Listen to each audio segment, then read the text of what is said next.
وقال يا أيها الناس علمنا منطق الطير وأوتينا من كل شيء إن هذا لهو الفضل المبين আল্লাহ বলেন আমি পয়গম্বর সুলাইমান আলাইহিস সালাতু ওয়াস সালামকে গোটা দুনিয়ার সমস্ত মাখলুকাতের ভাষার জ্ঞান দিয়েছিলাম। আল্লাহর পয়গম্বর সুলাইমান আলাইহিস সালাতু ওয়াস সালাম গোটা দুনিয়ার মধ্যে আল্লাহ পাক হাজার হাজার লক্ষ লক্ষ মাখলুকাত সৃষ্টি করেছেন। গর্তের পিঁপড়া থেকে শুরু করে আশরাফুল মাখলুকাত পর্যন্ত, সমুদ্রের কুমির থেকে শুরু করে আসমানে উড়ন্ত পাখি পর্যন্ত যত লক্ষ লক্ষ মাখলুকাত আছে সব মাখলুকাতের ভাষার জ্ঞান আর ইলম আল্লাহ পয়গম্বর সুলাইমানকে দান করেছেন। সুবহান আল্লাহ পাক একদিন ডাক দিয়া বলেন, ও পয়গম্বর সুলাইমান, আপনার সামনে আমি দুইটা নিয়ামত রাখলাম। কয়টা নিয়ামত? জোরে বলতে হবে। দুইটা নিয়ামত রাখলাম। নাম্বার 1 নিয়ামত হলো আমার পক্ষ থেকে আমাকে চিনার জন্য ইলমে দ্বীন, ইলম রাখলাম। 2 নাম্বার নিয়ামত হলো দুনিয়ার টাকা পয়সা, ধন দৌলত, বাড়ি গাড়ি, অট্টালিকা, রাজা বাদশাহ। এই দুইটা নিয়ামতের যে নিয়ামত আপনার পছন্দ হয় আপনি আমার কাছে চাইতে পারেন। আপনি যেইটা চাইবেন আমি আল্লাহ পাক আপনাকে ওইটাই দান করে দিব। চান কোনটা চাইবেন খেয়াল রাখেন। আল্লাহ পাক কয়টা নিয়ামত রাখছেন জোরে কোন? একটা হচ্ছে ইলম, আর একটা হচ্ছে দুনিয়ার টাকা পয়সা, রাজা বাদশাহী। আল্লাহর পয়গম্বর সুলাইমান আল্লাহকে ডাক দিয়ে বলে, প্রভু গো, আমি দুনিয়ার টাকা পয়সা, রাজা বাদশাহী, ধন দৌলত চাই না, আমি আপনার কাছে ইলম চাই। সুবহানাল্লাহ। কি চাইলেন একটু জোরে কোন? আর একবার বলেন। ইলম। ইলম মানে জ্ঞান। এই ইলম আবার 2 প্রকার, জ্ঞান আবার 2 প্রকার। একটা হচ্ছে দ্বীনি জ্ঞান আর একটা হচ্ছে দুনিয়ার জ্ঞান। আপনারা বলেন তো দেখি, আল্লাহ তাআলার কাছে দুনিয়ার জ্ঞানের দাম বেশি নাকি দ্বীনি জ্ঞানের দাম বেশি? দ্বীনি জ্ঞানের দাম বেশি।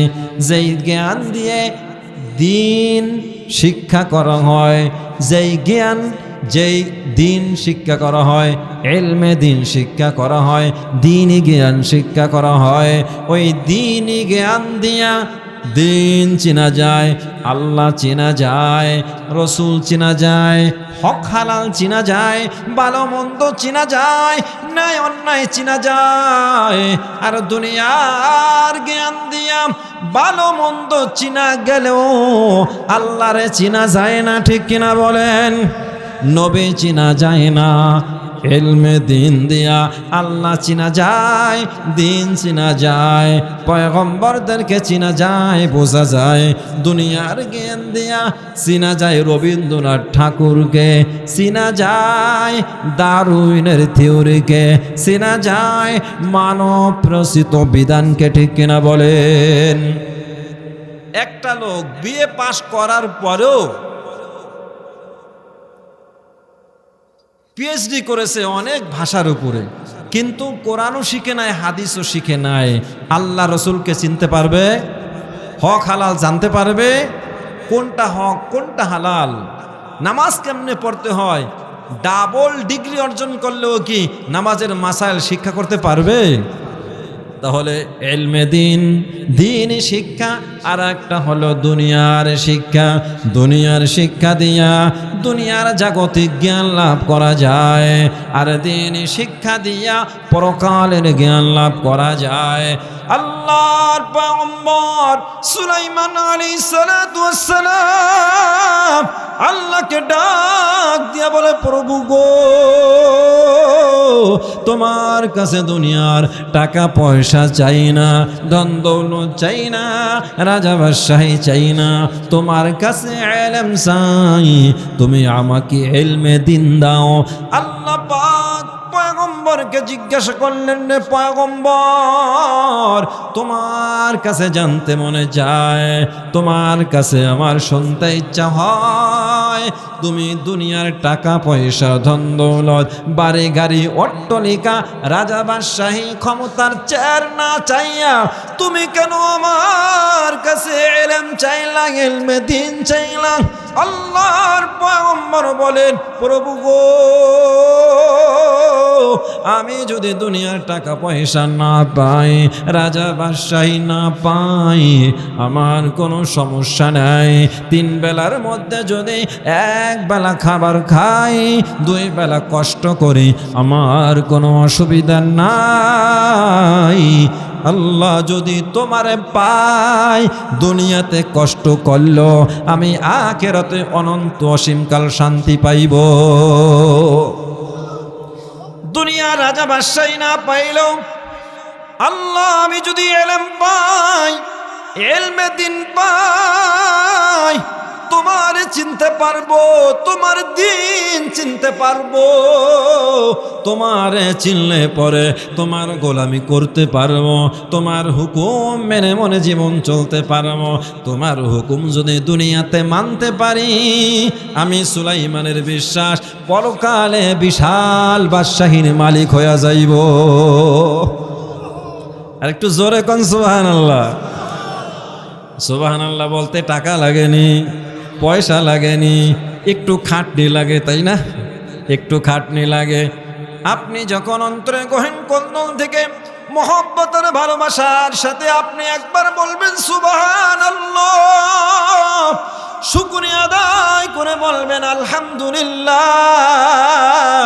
আল্লাহর বরত্বর কথা স্বীকার করে বলবেন আল্লাহু আকবার। আল্লাহ নবী বলেন, তাসবিহাতুন ওয়াহিদাতুন খায়রুম মিনাদ দুনিয়া ওয়া মা ফিহা, আও কামা ক্বালা আন-নাবিয়্যু আলাইহিস সালাতু ওয়াস সালাম।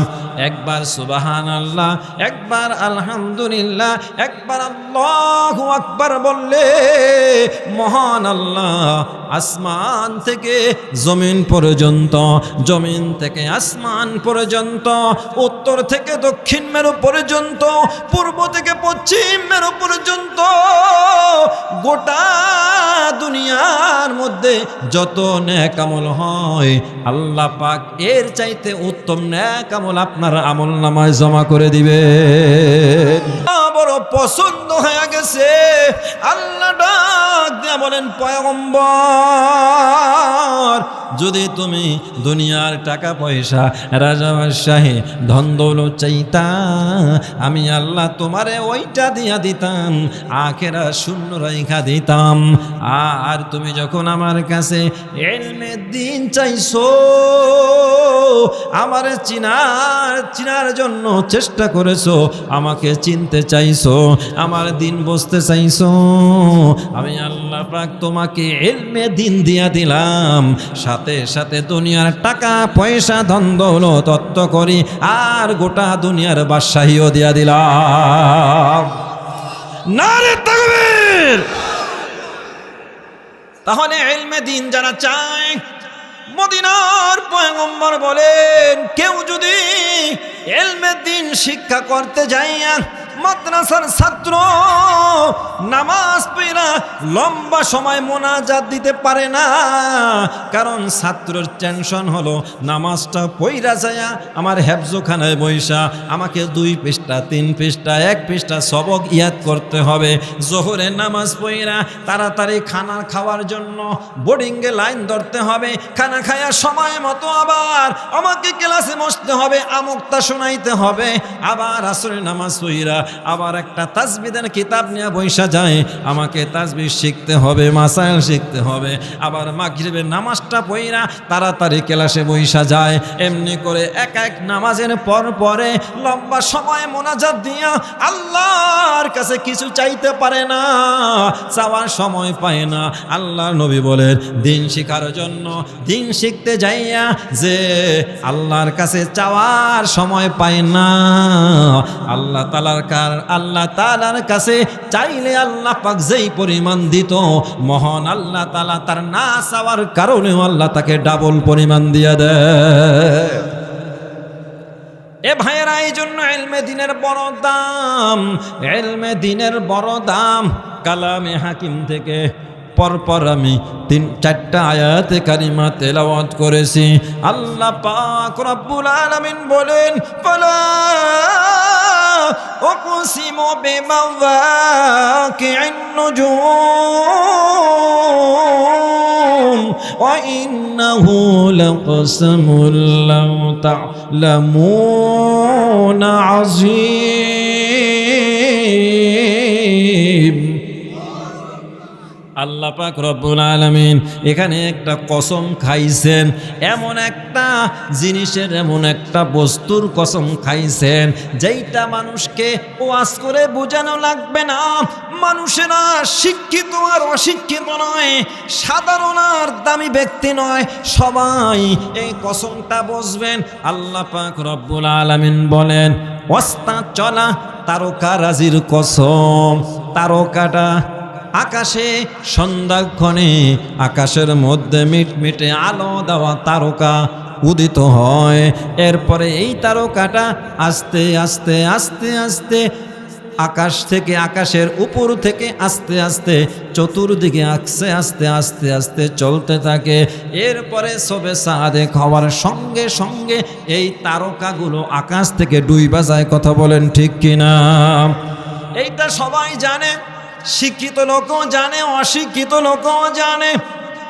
এই জন্য আল্লাহ পাক জ্ঞানী আর সাধারণ, শিক্ষিত আর অশিক্ষিত মানুষ সবাই যেন বুঝতে পারে এমন একটা বস্তুর কসম খায় আল্লাহ বলেন, ফালা উকসিমু বিমাওয়াকি'ন নুজুম।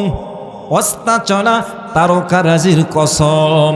আর এই কসমটা খায়া আল্লাহ পাক এই কসমটাকে আবার সার্টিফাই করতেছেন, ওয়া ইন্নাহু লাকসামুল লাউ তা'লামুনা আযীম। যদি তোমরা বুঝা থাকো এই কসমটা হলো একটা মহা কসম, বড় কসম। কারণ একটা অশিক্ষিত মানুষকেও যদি বলা হয়, এই বেটা ওই যে আকাশে তারকা দেখো, এই তারকা দিনের বেলাও দেখতে পারে না, অশিক্ষিত লোকে বিশ্বাস করবে নাকি? জোরে কোন কথা বোঝেন নাই? একটা ছোট বাচ্চারে যদি বলা হয় রাত্রের বেলা আকাশের দিকে ওই যে তারকা দেখো, এইটা আগামীকাল সকাল 10টার সময় তারকা আকাশে দেখতে পাইবা, ছোট্ট বাচ্চাকে মিয়া বোকা বোকা মূর্খ, ঠিক কিনা বলেন? ঠিক কিনা বলেন? একটা ছোট্ট বাচ্চা হাসি দিয়া বললো, মিয়া বোকা, কে বলছে দিনের বেলা কি আকাশে তারকা থাকে নাকি? ঠিক কিনা বলেন? এই জন্য আল্লাহ পাক এই কসমটা খাইয়া, এই কসমটাকে আল্লাহ বললেন, ওয়া ইন্নাহু লাকসামুল লাউ তা'লামুনা আযীম। যদি তোমরা বুঝা থাকো এইটা একটা মহা কসম। এই কসমটা খাইয়া আল্লাহ পাক পরবর্তী আয়াতে কি বলতেছে জানেন? ইন্নাহু লাকুরআনুন কারীম। নিশ্চয় নিশ্চয় তোমাদের উপর আমি যে কোরআন দিয়েছি, মদিনার পয়গম্বরের উপর যে কোরআনটা আমি আল্লাহ নাজিল করেছি, এই কোরআনটা ইন্নাহু লাকুরআনুন কারীম, নিশ্চয় নিশ্চয় এটা সম্মানিত কোরআন। সুবহানাল্লাহ বলেন। ওস্তা চলা তারকার কসম খাইয়া আল্লাহ বলেন নিশ্চয়ই এটা সম্মানিত কোরআন। এই সম্মানিত কোরআন কে লিখেছে? কে লিখেছে? দুনিয়ার কোনো লেখক লিখেছে নাকি? দুনিয়ার কোনো গবেষক এটাকে গবেষণা করেছে নাকি? না না, আল্লাহ বলেন ফি কিতাবিম মাকনুন। আল্লাহ পাক রব্বুল আলামিন বলেন এই কিতাবটাকে আমি আল্লাহ পাক নিজে রচনা করিয়া আমি আল্লাহ একটা গোপন কিতাবের মধ্যে আমি আল্লাহ সংরক্ষণ করে রাখছি। সুবহানাল্লাহ বলেন। এইটা এমন এক সম্মানী কিতাব, লা ইয়ামাসুহু ইল্লাল মুতাহহারুন। এইটাকে নাজাসাত অবস্থায়, অপবিত্র অবস্থায়, নাপাক অবস্থায়, আপনারা জানেন অজুবিহীন অজু ছাড়া অবস্থায় কোরআনটা ধরা যায় না। ঠিক কিনা বলেন? এই যে সম্মানিত কোরআন, এই কোরআনটার বাড়ি কই, ঘর কই, কোথা থেকে আসছে? এই কোরআনটা কে পাঠাইছে? আল্লাহ পাক পরবর্তী আয়াতে বলেন তানজিলুম মির রাব্বিল আলামিন। আল্লাহ পাক বলেন গোটা জগতের রব যিনি, তিনি কোরআনটারে তোমার উপর নাজিল করেছে। আলহামদুলিল্লাহ। এ ভাইরা, এই কোরআনটা সম্মানিত কোরআন। আল্লাহ বললেন সম্মানিত কোরআন। কেমন সম্মানিত? আল্লাহ বলেন এই সম্মানিত কোরআনটা আমি আল্লাহ পাক দুনিয়ায় পাঠাইছি। এই সম্মানিত কোরআনের সাথে যে বা যারা লাইগা গেছে, যেই জিনিস কোরআনের পরশে আইসা গেছে, ওই জিনিসটা কোরআনের মতোই দামি হয়ে গেছে। আপনারা জানেন এই কোরআনের একটা পোশাক আছে, গিলাম আছে, যেইটাকে আমরা বলতাম যোগদান। আগেরকার সময় গ্রামের, আরে এখন যদিও মক্তবগুলা মইরা গেছে, মুসলমানের যদিও অন্তর দিল নষ্ট হয়ে যাওয়ার কারণে আজকে সকালবেলার মক্তবগুলো জেন্দা নাই। মানুষের দিলও মইরা গেছে, মক্তবও মইরা গেছে। আগে মক্তবের মসজিদ ভরা যাইতো মক্তবের ছাত্রছাত্রী দিয়া, এখন মক্তব খালি হয়ে গেছে। আর কেজি স্কুলগুলা ছাত্রছাত্রীতে ভইরা গেছে। না, এটা এখন আর না, এক সময় ছিল, এখন আর নাই। এখন কেজি স্কুলের বিপরীত নুরানি মাদ্রাসা হয়ে যাওয়ার কারণে এখন প্রাইমারি স্কুল আর কেজি স্কুলের মাস্টাররা কপালে হাত দেয়, আল্লাহ আল্লাহ শেষ, চাকরি যাবো গা, আমাকে চাকরি যাবো গা। ছাত্রছাত্রী আমাকে স্কুলে নাই, কেজি স্কুলে নাই, প্রাইমারি তো নাই। আপনারা দেখেন না মাঝে মধ্যে এমপি মন্ত্রীরা বলে, কিরে সরকার লক্ষ লক্ষ টাকা খরচ করিয়া দোতলা তিনতলা ভবনের বাজেট করিয়া একটা ভবন বানায় দেয়। একজন প্রাইমারি শিক্ষকের 30,000, 35,000, 40,000, 45,000। আমার এক মরিচ ছিল, কয় আমার বেতন 55,000 টাকা প্রাইমারি শিক্ষক। কয় টাকা? আমি কি, আপনি কি লেখাপড়া করছেন? কয় আমি আগেরকার সময় আইএ পাস করছি, বিএ পাসের সার্টিফিকেট পরে দেখানো লাগছে। তা আপনি মিয়া বিএ পাস করি না, আপনি 55,000 টাকা বেতন পান। আর আমি মাদ্রাসার কওমি লাইনে দাওরা হাদিস ইফতা পড়লাম, আলিয়াল লাইনে ডাবল কামেল করলাম, হাফেজি পড়লাম, কারিয়ানা পড়লাম। আমি 25 থেকে 27 বছর মাদ্রাসার লাইনে লেখাপড়া করলাম। এরপরে আমার মসজিদের বেতন, এর আগের কথা বলছি, আমার বেতন মাত্র 12,000 টাকা, আর আপনার বেতন 55,000 টাকা। এইটা কি ইনসাফ নাকি? স্কুলে ছাত্র নাই, ছাত্রী নাই, ক্লাস পাকা শূন্য, আর মাদ্রাসাগুলোতে ছাত্র জায়গা দিতে পারে না। অথচ টিনের বেড়া, কোন রকম ওই যে কি বলে পাটের চটের বিছানা, আকাশ উপরেও বাতাসের ভালো ফ্যান নাই, ভালো লাইটেরও ব্যবস্থা নাই, বোর্ডিংয়ে খাবারও কোনো রকম, ডাউলের পানি কোনো রকম, ঠড়ি বড়ি বোঝেন তো, আমাকে মাসাসিরা বলতো ঠড়ি বড়ি, তার মানে কোনো রকম খাবার দাবার। এই হলো মাদ্রাসার খাবার, এই হলো মাদ্রাসার বিছানা, এই হলো মাদ্রাসার ডেকোরেশন। আর সরকার লক্ষ লক্ষ টাকা স্কুলে ব্যয় করতেছে। সরকারের এমপি মন্ত্রীরা বলতেছে তাহলে এত টাকা সরকার খরচ কইরা ছাত্রছাত্রী নাই কেন? বোঝা গেল স্কুলে লেখাপড়া হয় না, মাদ্রাসায় কোনো ভবন নাই, বিছানা নাই, ভালো খাবার নাই, এরপরও ছাত্র জাগা দিতে পারে না। তার মানে নুরানি মাদ্রাসাগুলোতে হুজুররা কষ্ট কইরা তাদেরকে শিক্ষা দেয়, ঠিক কিনা? স্কুলের শিক্ষা মাদ্রাসায় চলে গেছে। আপনারা আবার মাস্টার থাকলে রাগ করেন না আবার, কিন্তু আমি বাস্তব কথা যেটা বলতেছি, আপনাদের ছোট করছি না, আমি বাস্তব কথা যেটা বলতেছি। আমাদের বক্তব্য না, সরকারের এমপি মন্ত্রীদের বক্তব্য। বলে এগুলোকে বেতন দিয়ে লাভ নাই, এত বেতন দিয়ে লাভ নাই, এমন ভবন কইরা লাভ নাই। আমাদের নুরানি মাদ্রাসার দিকে খেয়াল করা দরকার। আলহামদুলিল্লাহ বলেন। যদিও আমগো হুজুরগো পাম্পট্টি খুশি করার জন্য বইলা থাকে, জবান দিয়ে সত্য কথা বলে, কিন্তু মাদ্রাসার দিকে নজর দেয় না।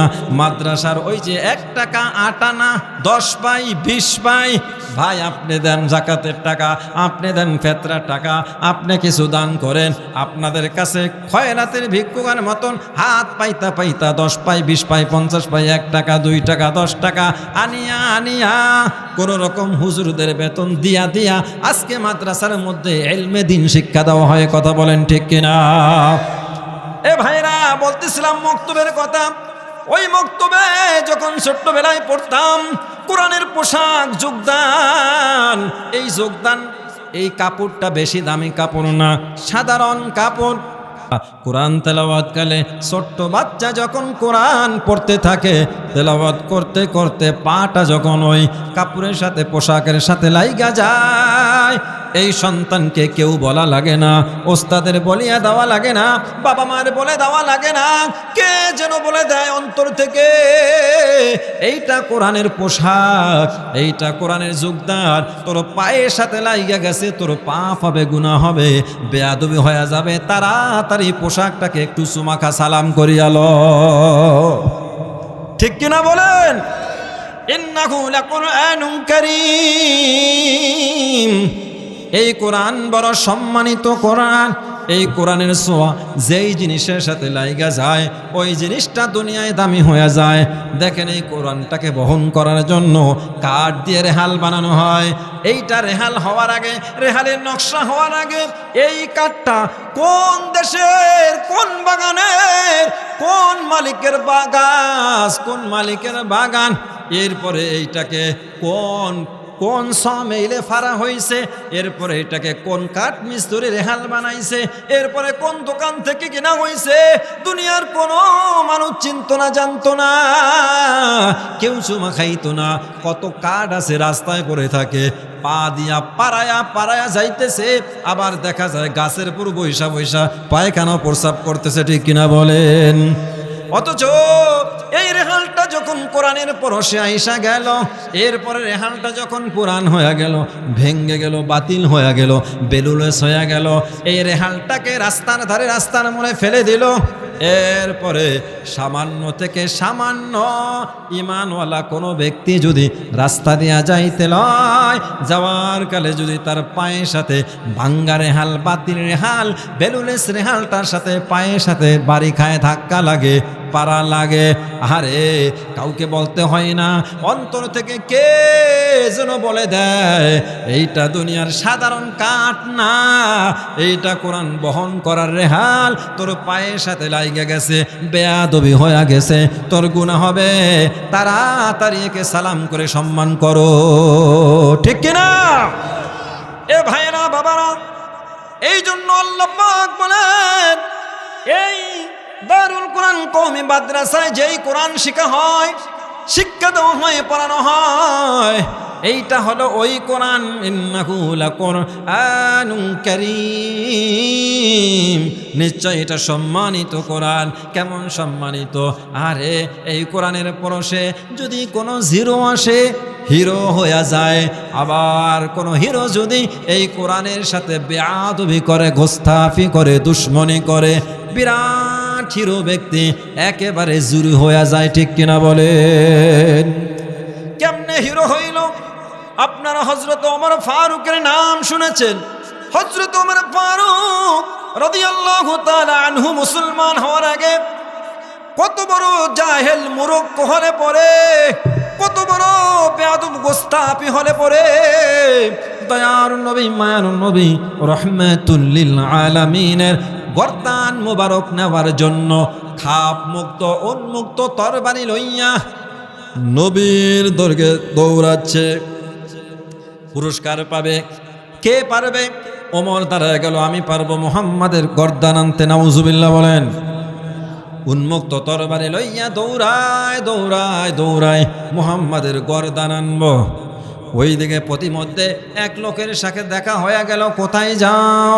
বলে মুহাম্মাদের গর্দান আনতে যাই। বলে আশ্চর্য, মুহাম্মাদের গর্দান আনতে যাও, নিজের ঘরের খবর রাখো না। বলে কি হইছে? বলে তোমার আপন বোন ফাতেমা আর তোমার ভগ্নিপতি আবু সাইদ কালেমা পড়ে পড়ে মুসলমান হয়ে গেছে। আর একটু জোরে। ওমর কয় কি? পায়ের তলা থেকে রক্ত মাথায় উঠে গেছে, মাথা গরম হয়ে গেছে। কয় কি?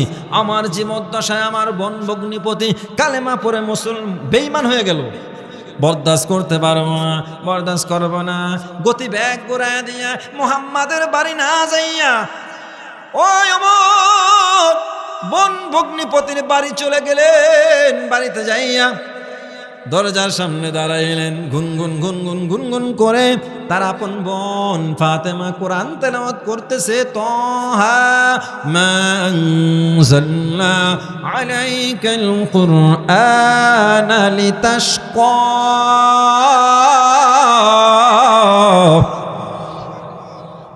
إلا تذكرة لمن يخشى تنزيلا ممن خلق الأرض والسماوات العلى। এই আয়াতে কারিমা তেলাওয়াত করতেছেন। বাহির থেকে আওয়াজ, কে? বলে আমি ওমর। আইছে রে, আজরাইল আইছে, আজকে আর রক্ষা নাই। দরজা খোলো। দরজা খোলা হইল। ফাতেমা কোরআনের কাগজ, কোরআনের পাতা তিনি তার আঁচলের নিচে গুজায় রাখলেন। কিরে ফাতেমা, কি শুনলাম? তোরা নাকি দুইজন কালেমা পড়ে পড়ে বেঈমান হয়ে গেছস। নাউজুবিল্লাহ বলেন। বলে হ্যাঁ, কালেমা পড়ে পড়ে বেঈমান হই নাই, কালেমা পড়ে পড়ে ইমানদার হয়ে গেছি। কালেমা ছাড়ো না, ছাড়বো না। ইচ্ছা মতো মায়ের শুরু করলো। মারতে মারতে স্বামী স্ত্রী দুইজনকে রক্তাক্ত করে ফেললো। ওমরের ভিতরে অনুশোচনা অনুতপ্ততা আসলো। কিরে, এত মারামারি, কালেমা কেন ছাড়ে না? কি হইল ওদের? আচ্ছা, বুঝতে পারছি। কিরে ফাতেমা, আমি বাহির থেকে গুনগুন গুনগুন সুরে কি যেন পড়তেছিলাম, শুনলাম। বলে এটা হলো কালামুল্লাহ হাকিমুল্লাহ কিতাবুল্লাহ, আল্লাহর কালাম তেলাওয়াত করতেছিলাম। সুবহানাল্লাহ। আমার একটু শোনাও। কয় না, শোনানো যাইবে না। তুমি নাজাসাত, অপবিত্র। এই অপবিত্র অবস্থায় তোমার কোরআন শোনানো যাবে না। যদি কোরআন শুনতে হয় পাক সাফ হয়ে আসো, গোসল কইরা আসো। গোসল কইরা আসলে কোরআন শুনাইলো। তাহা মা আনজালনা আলাইকাল কুরআনা লিতাশকা। মধুর সুরে আল্লাহর কোরআন যখন টান মারল, ওমরের দিলের ভিতরে কোরআনের নূর যায় ধাক্কা মারছে। এমন ধাক্কা দিছে, এরে ফাতেমা, কোরআন পড়া বন্ধ করো না, আর একটু পড়ো, আর একটু পড়ো। আমার শুধু শুনতেই মন চায়, শুনতেই মন চায়। ফাতেমা বলে, তোমারে আরো শুনাইব, তুমি যদি কালেমা পড়ে মুসলমান হও। বলে ফাতেমারে আর দেরি করো না, আমারে নয়া চলো বিশ্ব নবীর দরবারে। সংক্ষিপ্ত বলি, আল্লাহ নবীর দরবারে গেলেন। কালেমা পড়ে পড়ে পড়ে পড়ে এমন মুসলমান হয়ে গেলেন। আল্লাহ নবী বললেন, আনা খাতামুন নাবিয়িনা লা নাবিয়্যা বা'দি। আমি শেষ নবী, আমার পরে আর কোন নবী আসবে না। আসবেনি? আমি শেষ নবী, আমার পরে আর কোন নবী দুনিয়া আসবে না। লাউ কানা বাদি নবিয়্যান লাকানা উমর। আল্লাহ পাক রব্বুল আলামিন যদি এই দুনিয়াতে আমার পরে আর কাউকে নবী বানাইতেন, আল্লাহ পাক হযরত ওমরকে নবী বানায়া দিতেন। দাম বাড়ছে না কমছে? জোরে বলেন। ইন্নাহু লাকুরআনুন কারীম ফি কিতাবিম মাকনুন। আল্লাহ বলেন এইটা সম্মানিত কোরআন। ওমরের দাম কেমন বাড়ছে জানো নি? ওমর এখন সাধারণ মানুষ না, সাধারণ মানুষ না। হযরতে জিবরাইল আলাইহিস সালাতু ওয়াস সালাম একদিন আমার নবীর কাছে আয়েশা বলে, ও নবী, আপনার প্রিয় সাহাবী হযরতের ওমরের প্রশংসা করব। সুবহানাল্লাহ। আল্লাহ নবী কয় ঠিক আছে করো, প্রশংসা করো, ওমরের প্রশংসা। কয় নবী গো, আপনি সময় বইলা দেন, আমি ওমরের কত সময় প্রশংসা করব? আল্লাহ নবী বললেন, ইয়াউমুন আহিদ, একদিন সকাল থেকে সন্ধ্যা, সন্ধ্যা থেকে সকাল, 24 ঘন্টা পূর্ণ একদিন পরে ওমরের প্রশংসা করো। জিবরাইল বলে, ও নবী, আপনার প্রিয় সাহাবী ওমর এত দামি মানুষ, একদিন প্রশংসা করলে ওমরের প্রশংসার হক আদায় হবে না। আল্লাহ নবী বলেন, তাহলে উসবু ওয়াহিদ, এক সপ্তাহ ভরে ওমরের প্রশংসা করো। শনি থেকে রবি, সোম, মঙ্গল, বুধ, বৃহস্পতি, শুক্র, পরবর্তী শনি, এক সপ্তাহ ভরে। ও জিবরাইল, তুমি তো ফেরেশতা, মুআল্লিমুল মালাইকা, তোমার তো খাওয়া নাই, নাওয়া নাই, হাট নাই, বাজার নাই, ব্যবসা বাণিজ্য নাই, চাকরি বাকরি নাই, তোমার বিবাহ শাদী নাই, সন্তান লালন পালন নাই, দুনিয়ার কোনো জরুরত তোমার নাই। তুমি এক সপ্তাহ ভরে অ্যাটেনশন মিলিটারির মতন ওমরের প্রশংসা করো। হযরতে জিবরাইল বলেন, কাল্লা বাল, কখনো না ও নবী, আমি যদি এক সপ্তাহ পরে অ্যাটেনশন মিলিটারির মতো আমি এক সপ্তাহ পরে যদি আমি এক মনে, এক ধনে, এক কণ্ঠে যদি আমি ওমরের প্রশংসা করতে থাকি, নবী গো, আপনার ওমর এত দামি ওমর হয়ে গেছে, এক সপ্তাহ প্রশংসা করলেও তার প্রশংসার হক আদায় হবে না। আল্লাহ নবী এবার বললেন, শাহরু ওয়াহিদ, এক মাস, পুরো এক মাস, 1 তারিখ থেকে 29-30 তারিখ পর্যন্ত ওমরের প্রশংসা করো। সুবহানাল্লাহ বলেন। কয়দিন পর্যন্ত? 1 মাস পর্যন্ত। শাহরু ওয়াহিদ, 1 মাস পর্যন্ত ওমরের প্রশংসা করো। ও নবী, আল্লাহি, আল্লাহর আজিমতার শানের কসম, ওমর এত দামি মানুষ, এত দামি মানুষ, আমি যদি অ্যাটেনশন মিলিটারির মতন 1 মাস ভরে ওমরের প্রশংসা করি, নবী গো, ওমর এত দামি, এত গুণে গুণান্বিত, এত বৈশিষ্ট্যমণ্ডিত, ওমরের হক আমি আদায় করতে পারবো না। অথচ হযরতে জিবরাইল আলাইহিস সালাতু ওয়াস সালাম আল্লাহর নবীকে প্রতি রমজানে আইসা কোরআন হেফজ করে শোনা যাইতেন। সুবহানাল্লাহ। যেই জিবরাইল কোরআনটাকে এত দ্রুত পড়তো, যেই জিবরাইলের জবানটা এত স্পিরিট, এত চালু, এত শক্তিশালী, এত মজবুত শক্তিশালী জবান দিয়ে 1 মাস ভরে ওমরের প্রশংসা করলে নাকি ওমরের প্রশংসার হক আদায় হবে না। আল্লাহ নবী বললেন, এ জিবরাইল, তাহলে সানাতু ওয়াহিদ, 1 বছর ধরে তুমি ওমরের প্রশংসা করতে থাকো। কয়দিন? 1 মাস, 2 মাস, 3 মাস, 9 মাস, 11 মাস, 12 মাস, পূর্ণ 1 বছর পর্যন্ত ওমরের প্রশংসা করতে থাকো। হযরতে জিবরাইল বলে, কাল্লা বাল, কখনো নয়, হে নবী, ওমর এত দামি, 1 বছর ধরে ওমরের প্রশংসা করলে ওমরের গুণের প্রশংসার হক আদায় হবে না। এখন নবী বলতেছে, আমি তোমার টাইম বলে খালি তুমি টাইম চাইতেই থাকবা। এবার আমি আর টাইম বললাম না, এবার তুমি বলো কতদিন তুমি প্রশংসা করলে ওমরের গুণের প্রশংসার হক আদায় করতে পারবা।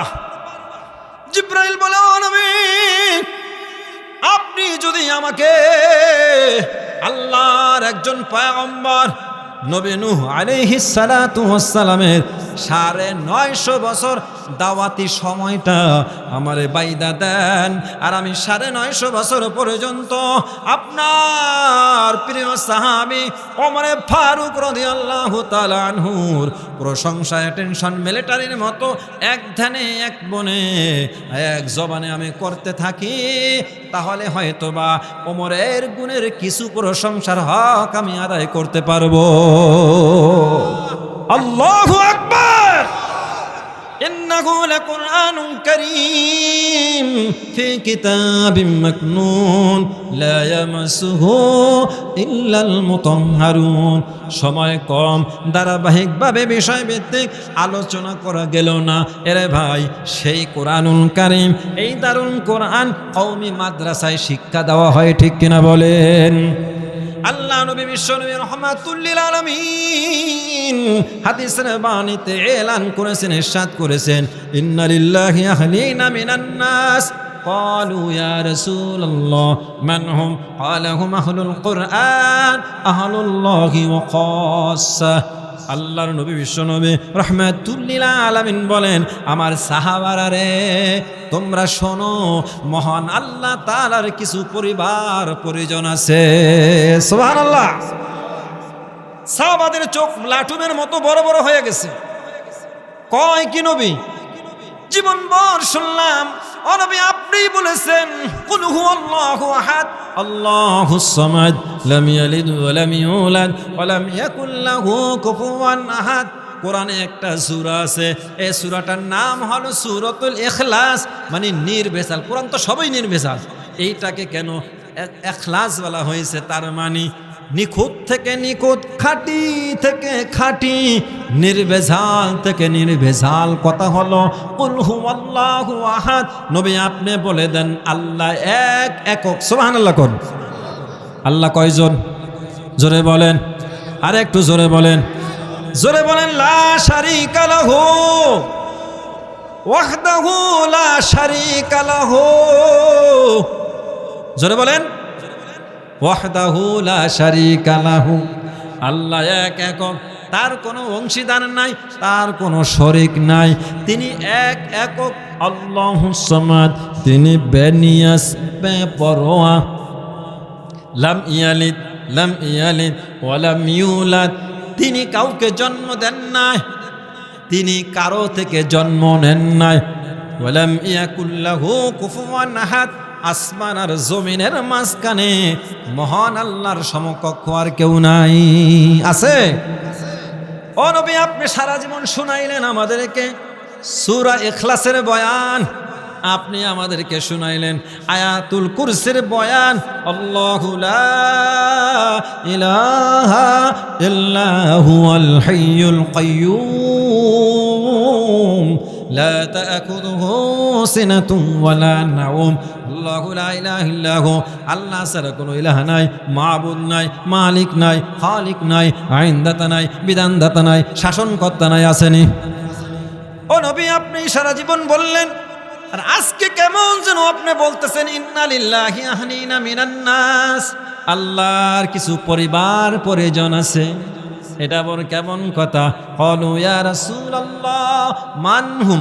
ও নবী, আল্লাহর যে পরিবার পরিজন আছে তারা কারা, তাদের পরিচয় দেন। আল্লাহ নবী এবার পরিচয় দিতেছেন, ওয়ালাহুম আহলুল কুরআন আহলুল্লাহি ওয়া খাসসা। আল্লাহর নবী এক শ্রেণীর লোকের পরিচয় দিয়া বলতেছেন, আল্লাহর পরিবার পরিজন হলো ওই সকল ব্যক্তিরা, ওই সকল লোকেরা, ওই সকল মানুষ যারা হলো কোরআনের আহাল, যারা হলো কোরআনের ধারক বাহক। এখানে মুহাদ্দিসিন ইকরাম হাদিসের ব্যাখ্যায় বলেন কোরআনের ধারক বাহক দিয়ে শুধু কোরআনের আলেমদেরকেই বোঝানো হয় না, যারা কোরআন নিজেরা শিখে এবং অন্যদিকে অন্যজনকে শিখায়, এবং যারা কোরআন শিখে এবং যারা কোরআন শিখে এবং অন্যদেরকে শিখায়, আর তাদের কাজে যারা সাহায্য সহযোগিতা করে, আল্লাহর নবী বলেন তারাই হলো কোরআনের ধারক আর বাহক। জোরে কোন সুবহানাল্লাহ।